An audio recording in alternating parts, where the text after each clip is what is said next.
The girth of his what? You're like a father to me.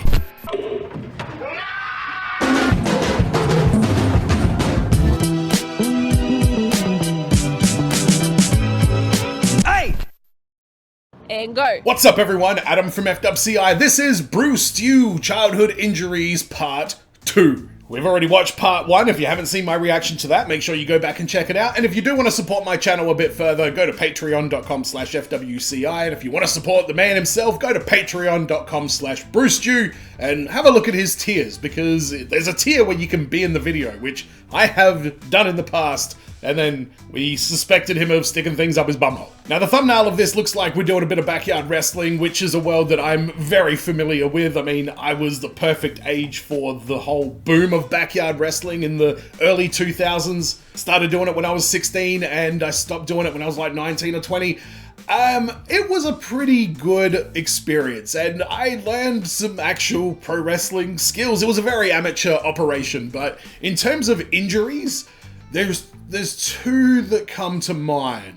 Two that happened to me, one that happened to a bystander. One of them, I don't know how it happened. I ended up with like a split, like not in my armpit, but like right near the edge of my armpit. And it was just like this open bit of skin. I just looked after a match and I was like, huh, that's weird. There was barbed wire involved in that match, so I suspect that might have been what it was.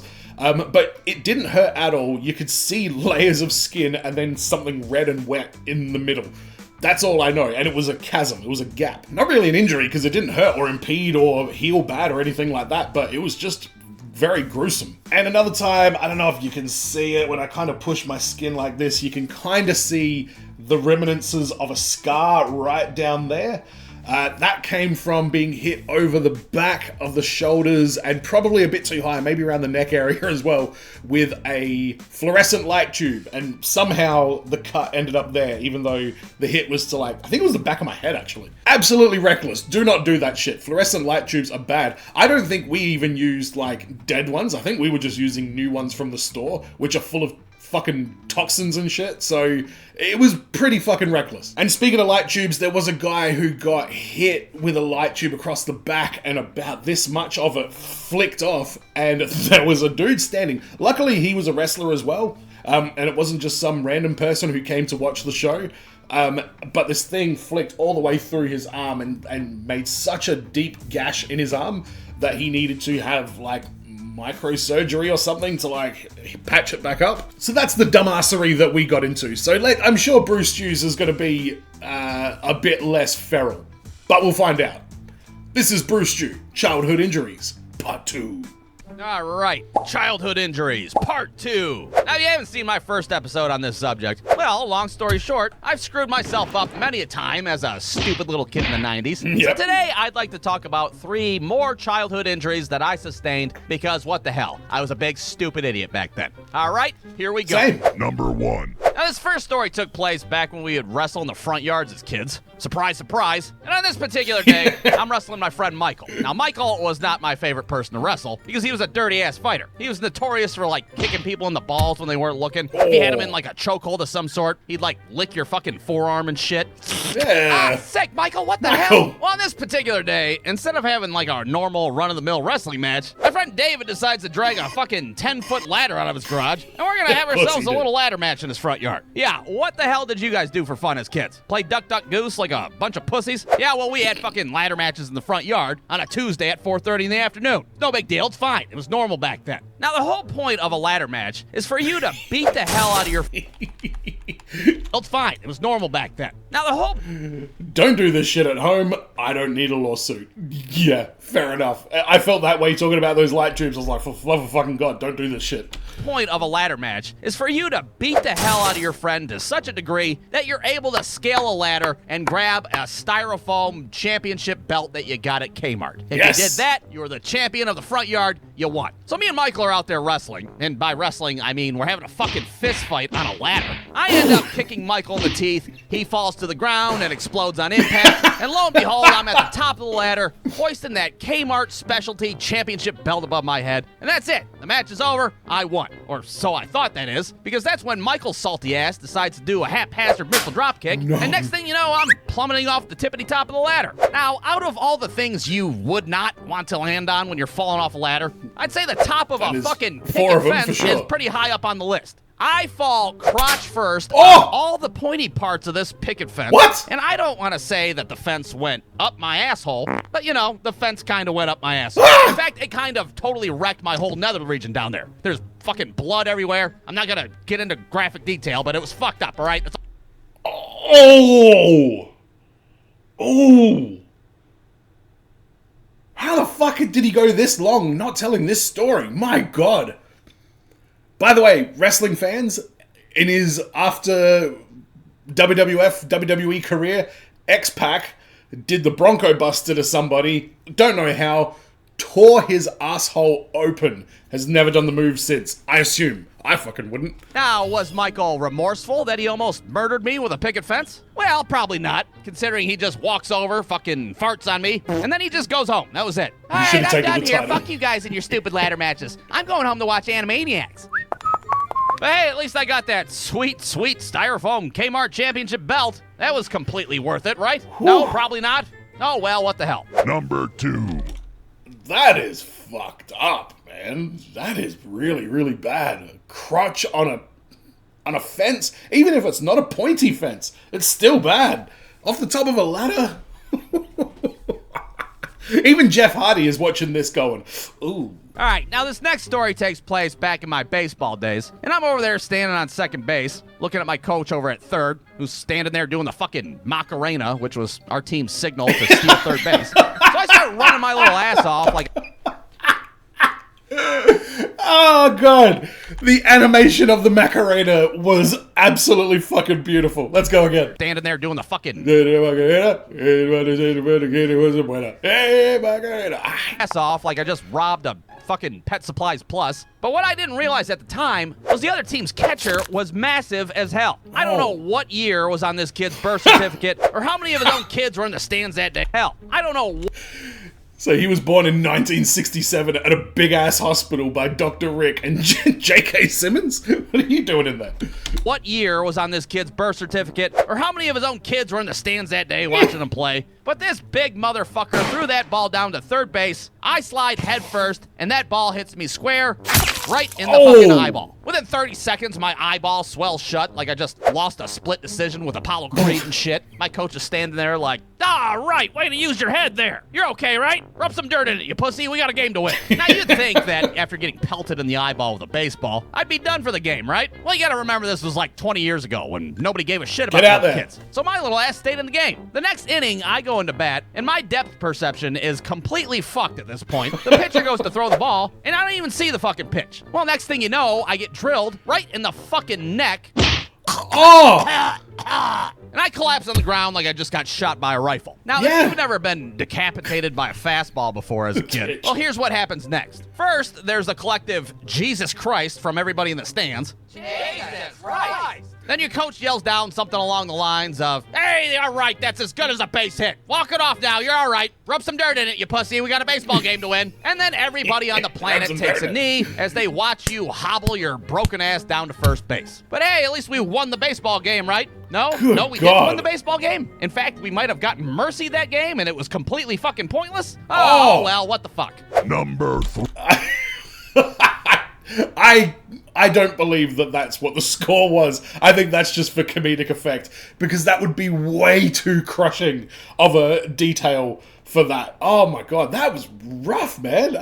I'm feeling the pain just watching this fucking cartoon. 3. Okie dokie. Now, this last incident occurred while I was hanging out at my cousin David's house. And on this particular day, we were playing a little video game called Driver for the Sony PlayStation. Now, if you've never played Driver for the Sony PlayStation before, well, join the fucking club. Yes, and like everybody who's played Driver, the only level we've done is the tutorial in the car park. Because technically, 'Cause I've it's never fucked. played it either. I mean, I've played the opening bullshit tutorial where you're stuck in a parking garage and you gotta do all these fucking car maneuvers within 60 seconds. I've played that part over and over and over again. You know why? Because it's impossible to get out of that goddamn thing. All this shit within 60 seconds? What the fuck is a Yeah. slalom? Anybody have an idea? Well, not 9-year-old me and David. It's perfect. Exact same train of thought that has gone through my head every time I played it. Like, ugh. Now I understand you gotta like go in and out, but also 60 seconds to do like all those maneuvers is bullshit. And you can't even play the fucking game until you do that. It is absolutely nuts. But that's for sure. Well, after 45 minutes of us just getting our dicks slammed in a car door from driver for the Sony PlayStation, we decide to head on down to the local library. Because at the local library, they got these magical internet boxes where you can go on CheatCodeCentral.com.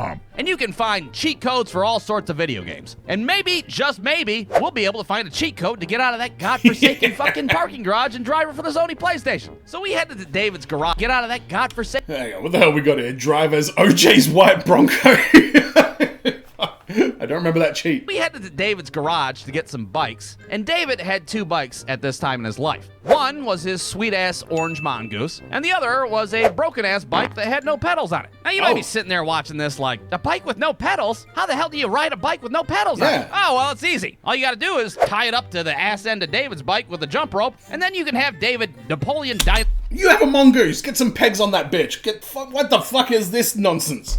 dynamite your ass throughout the neighborhood like a complete fucking idiot. So there we are with our shitty man-made tandem bike from hell. David's pulling me Yeah. along. My life is completely in his hands. I gotta mimic every fucking movie he makes, or else I'm gonna screw myself up 6 ways to Sunday. Somehow, we flawlessly make it all the way to the library parking lot, but that, of course, is where we encounter this big-ass fucking light post. Now, this all happened in a split second, but what happens next is David decides to go...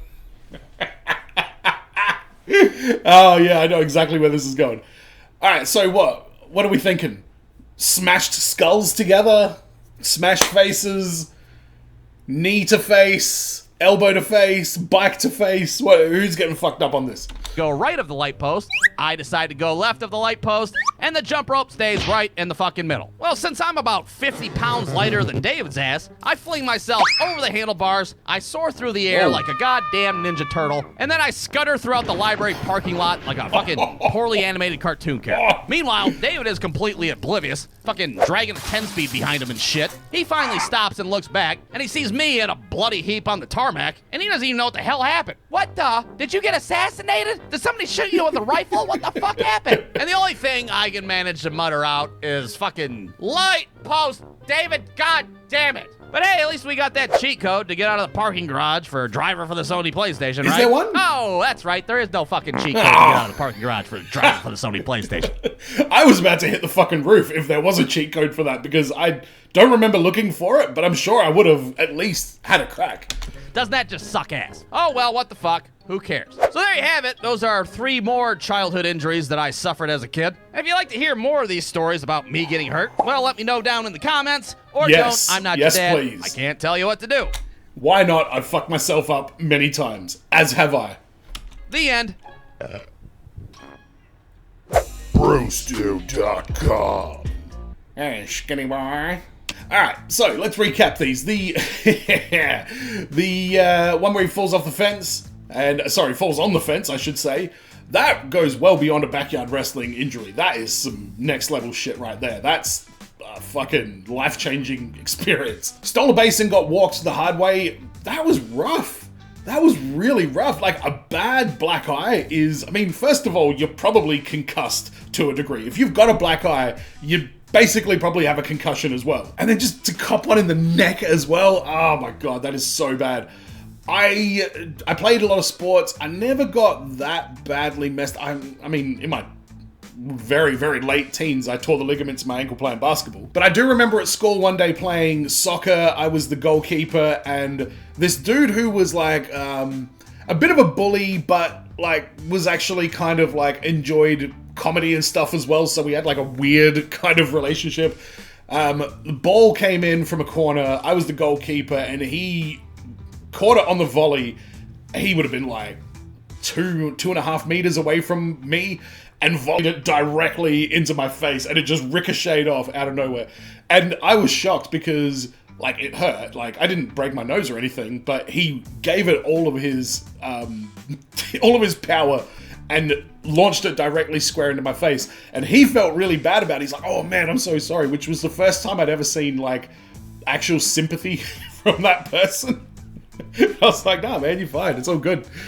I can take balls to the face all day. And that tandem bike bullshit. Oh, God. I was cringing the entire way through that. And I think probably a time that Tyler ate shit, it was really not getting through the car park level of driver. I would have just put that on there instead of the tandem bike thing, because I think the driver thing was much more of a trauma core memory. So I just spoke to my mum and asked her if she remembers any, like, you know, injuries that, you know, they sustained as a kid. And there was a few in there, but the one that stood out to me was my auntie, who's some years older than my mum. My mum would have been, like, being babysat by her, that kind of, like, age gap. And my mum was about 5 years old, and she was on the swing, and my mum has a twin, so it was both of them on the swing. And apparently the other twin legged it, ran away, and my auntie, the older auntie, Auntie Anne, she was like, hey, get back here, you little fuck. I might be paraphrasing. Meanwhile, the other swing came back, and either feet or wooden swing section caught her directly in the face, directly in the mouth, and knocked all of her front teeth out. Apparently, this was just before they moved to Australia from the UK, and my Auntie Anne was 18 at the time, so yeah, there you go. And she had to spend the first, I want to say couple of years, but I'll just say 6 months with no teeth in the front of her face. 18-year-old British girl just moved out to Australia, no teeth. I did not know that she'd had artificial teeth her entire fucking life. But yes, this is the same auntie who threw down with strangers to make sure that I got all the Jurassic Park toys that I needed for my collection as a child. Fortunately, I've never had any teeth knocked out. That really feels like the most... Weirdly, it feels like the most scarring kind of injury that you could get. Like, you would just never be unaware that you... I've had one tooth removed, and I think about it every single day. I'm like, yeah, there's a hole back there. But I hope you enjoyed this reaction. Let me know in the comments what your thoughts are. Don't forget to subscribe if you haven't already. Go to patreon.com/FWCI if you'd like to support my channel further. Go to patreon.com/Brewstew if you want to support the man himself. And look at the pain he has gone through his life. Come on, go give him some love. And as always, everyone, be well, stay safe, look after your friends. See you in the next video. Peace!